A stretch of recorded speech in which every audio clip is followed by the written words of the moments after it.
देखिए, समाज की जहाँ तक बात आती है, तो सनातन के उत्थान के लिए कार्य किया जाना चाहिए। सनातन का उत्थान हर हालत में होना चाहिए। मैं एक उदाहरण के द्वारा आपको समझाना चाहता हूँ कि बाबा साहब अम्बेडकर एक रात को बहुत देर तक जग रहे थे।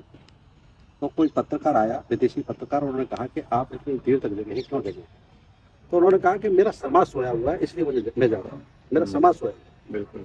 तो आज यही परिस्थिति सनातन की हो गई है कि समाज के कुछ साधु संत, कुछ समाज के लिए कुछ करने वाले लोग जागे हुए हैं, बाकी सनातन सोया हुआ है।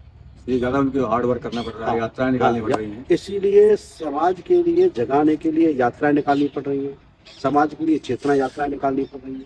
अब श्री कृष्ण जन्मभूमि का ही मामला ले लीजिए। श्री कृष्ण जन्मभूमि के मामले को लेकर के कई धरातल पर युद्ध लड़ा जा रहा है। अदालत में अलग लड़ा जा रहा है, समाज के लेवल पर अलग लड़ा जा रहा है, साधु संतों को लेकर के पूरे दुनिया में एक। तो जब जब समाज सोता है तो समाज के कुछ महापुरुष जागते हैं, और वो महापुरुष इसलिए जागते हैं कि उनका समाज जागता है। बिल्कुल।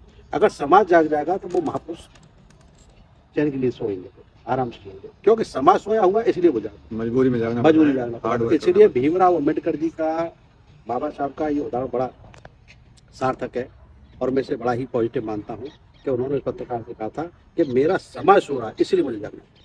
तो आज मैं मानता हूँ कि कहीं न कहीं सनातन के लोग सो रहे हैं, इसलिए चेतना यात्राएं, सनातन एकता यात्राएं, चलो गांव की ओर अभियान, या कुछ भी इस तरह के अभियान सनातन के लिए हमको चलाने पड़े। तो आज वो समय आया है कि प्रत्येक सनातनी को जागना चाहिए, प्रत्येक सनातनी को अपनी अहमियत समझनी चाहिए, और सनातन के लिए हर व्यक्ति को कार्य करना चाहिए। बहुत ज़्यादा नुकसान हो श्री चुका है, अभी कृष्ण जागना ही जन्मभूमि का पड़ेगा। मामला देखिए। श्री कृष्ण जन्मभूमि हमारे मंदिर तोड़ दिए गए, मंदिरों को तोड़ के मस्जिदें बना दी गई।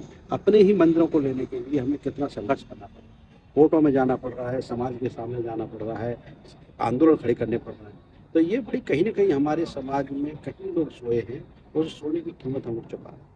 तो आज सबसे बड़ी महत्वपूर्ण बात है कि जागो, हिंदुओं जागो, सनातनियों जागो, क्योंकि आज नहीं जागे तो फिर वो समय नहीं है। क्योंकि ये दौर सनातन का स्वर्णिम काल है, और इस स्वर्णिम काल में जितने कार्य सनातन के हो जाएंगे। फिर मैं समझता हूँ कि आने वाले समय उतना समय मुझे नहीं लगता। बाकी भगवान कृष्ण की कृपा सनातन पर रहेगी। सनातन सदैव था, सनातन सदैव रहेगा, और सनातन है। भारत माता की जय। श्री कृष्ण जन्मभूमि की जय।